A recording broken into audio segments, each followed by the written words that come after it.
All right, here's our graphing inequalities lesson. This is where we're going to actually show on a number line all the possible solutions that are going to that will work for a particular inequality. So go ahead and get your notes page started, get your title up top, get your learning target including the description, and then your I can statement. Make sure you know what is it that we're aiming for. Well, we're trying to aim so that you can use a number line to represent all the possible solutions to an inequality. So here's our rules for solving an inequality. My suggestion would be pause here for a second, jot down these 3 lines, including the picture of the circles next to them, and then hit play and then follow along with my explanation. That way you've already got the notes written down, and then you can kind of see how they apply to solving each of these different problems. All right, so we're going to graph the inequality w is less than 6 on our number line. So here's our rules. First, start with the number that you're talking about, 6. I always like to put that number right in the middle of my number line, and then it's really just one chunk of a number line, so go ahead and finish numbering it. You're going to count up going to the right and count down going to the left. There may be times where you dip into the negatives just a little bit. Totally okay. We can work with the negatives just as well as the positives on our number line. Now we have less than. So this is basically saying we want numbers less than 6. Well, we don't actually want to include the number 6. We want to include all the numbers really, really close to 6, like 5.9 or 5.99, 5.999. Those are all still less than 6, but they're really close to 6 there. But we don't want the actual number of 6. So that's why up here you said we're going to use an open circle. So that open circle says, okay, you're starting here around the number 6, but we don't actually want to include the number 6. It's not part of our solution. We're just starting really, really close to 6, right next to it. Now, last part, shade all the numbers on the number line that make your inequality true. So a good way to do it is pick a number from one of the sides and plug it in. Try it. So let's take 3. Is 3 less than 6? Yeah, it is. Try 9. Is 9 less than 6? No, 9 is definitely not less than 6. So the left-hand side are the numbers that are less than 6, that are smaller. So we shade a nice thick line along this whole line here, because basically this entire left-hand side of my number line are all solutions to my inequality. They're all less than 6.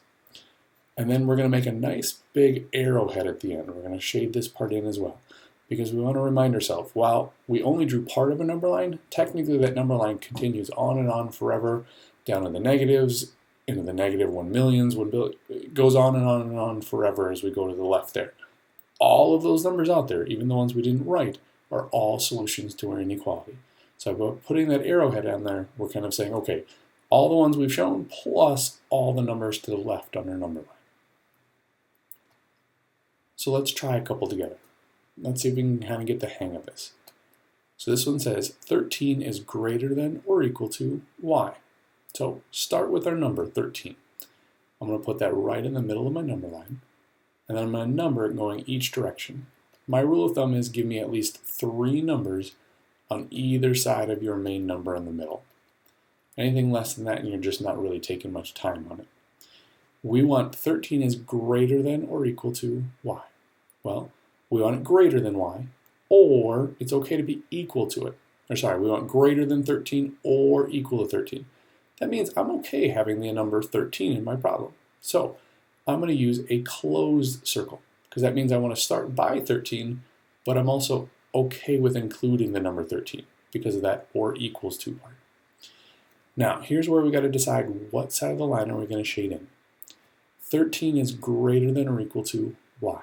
So let's try a number. Let's plug in 10. Is 13 greater than or equal to 10? Yeah, it is. Let's try one on the other side, 15. Is 13 greater than or equal to 15? No, definitely not greater than. So let me jot those down here. 13 is greater than or equal to 10? Yes. 13 greater than or equal to 15? Definitely not. So the left-hand side shows the numbers that work in my inequality. So I shade that entire side of the line, a nice thick line. Remember, you want somebody to be able to very easily look at your graph on your number line and know which numbers are you trying to include. Don't do it lightly, don't do it a nice thin line, make it stand out. Make sure to put the big arrowhead at the end because we want to make sure we remember all the numbers going to the left no matter how long that number line goes. Those are all the possible solutions for my inequality. So let's try the next one. G is greater than 2. Get in the habit of kind of reading that aloud or in your head to yourself. It helps kind of let you see what numbers are going to work and what numbers aren't. So we want numbers that are greater than 2. So we put 2 in the middle of our number line and number each direction. This time I'm going to dip into the negatives, but that's okay. We've worked with the negatives this year. We can handle that on a number line. We're going to start at 2 and ask yourself, do we want to include the number 2? Is 2 greater than 2? In this case, no. Because it's just a plain old greater than, we're going to use that open circle. That tells us we don't want to include the number 2, we just want to start right next to it. G is greater than 2. So we need to find numbers that are greater or larger than 2. So let's try 0. Is 0 greater than 2? No, definitely not bigger, so that one didn't work. Let's try 6. Is 6 greater than 2? Yeah, that's definitely true. So we know this side of my line are the ones that's going to work. Whichever side finds something that does work in my inequality, that's the side I want to shade in. So I'm going to shade in that side of the line, nice and dark, nice thick line. Put a big arrowhead at the end to remind us that even all those numbers out to the right on our number line that we didn't write, all of those are possible solutions. Okay, last one. 7 is less than or equal to m. So start with your 7 in the middle and get your number line set up. 7, 8, 9, 10, 11, counting down 6, 5, 4, 3. We want less than or equal to 7. So because it's okay for it to be equal to 7, we're going to use our closed circle. We're going to fill in that circle to say it's okay to be exactly 7 or something on one side or the other. So because of that or equal to, we're okay with it being filled in there. So 7 is less than or equal to m. Let's try a couple. Let's try 4. Is 7 less than or equal to 4? No, definitely not smaller than 4. Let's try 9. Is 7 less than or equal to 9? Yeah, 7 is less than 9. So I know that the side that 9 is on is the side with my solutions. So the easiest way to decide what side to shade in is plug in a number from either side, see which one actually works. That's the dead giveaway of which side has your solutions.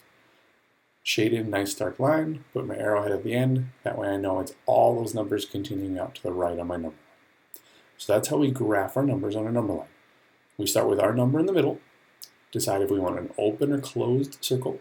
Open if we don't want the actual number itself, closed if it's okay to be exactly that number, and then decide which side of the number line are you going to shade in. So let's see if we can go backwards now. This time, I graphed a bunch of inequalities already. Let's go backwards and see if we can figure out what was it that we started with. So the key number is the number where your circle is. So in this case, 4. So pick your favorite variable, x, and 4. So ask yourself, did we shade in numbers that are less than 4 or greater than 4? Well, we shaded in all the numbers that are smaller than 4. So that meant we want less than 4. Now look at the circle. Did we shade in the circle? Are we okay with it being equal to 4? Or did we leave it open? That means we don't want it to be equal. Well, this is an open circle, so we're going to leave it as just plain less than. Down here, look at our circle here. And for these problems here, don't feel like you got to draw out the whole number line. Okay, it's okay to just jot down kind of a rough sketch of it, kind of put our number in the middle, what direction it's going. Don't feel like you got to copy this down word for word. That's a lot to write down. So here, we're starting at -3. Pick your favorite variable. I personally like to have my variable on the left-hand side. It's just easier for me to think about the problem. Now, look at the side that we shaded in. Are those numbers that are greater than -3 or less than -3? Well, 4, 5, 6, those are all numbers that are greater than -3. So I went greater than. Now look at the circle. Were we okay with it being equal to -3? Well, we shaded in the circle. That means it's okay to be exactly -3. So that means we want the or equal to filled in there. Okay? Take a second. Look at the next two. See if you can figure those out. And then we'll talk about those all together when we get to class the next day.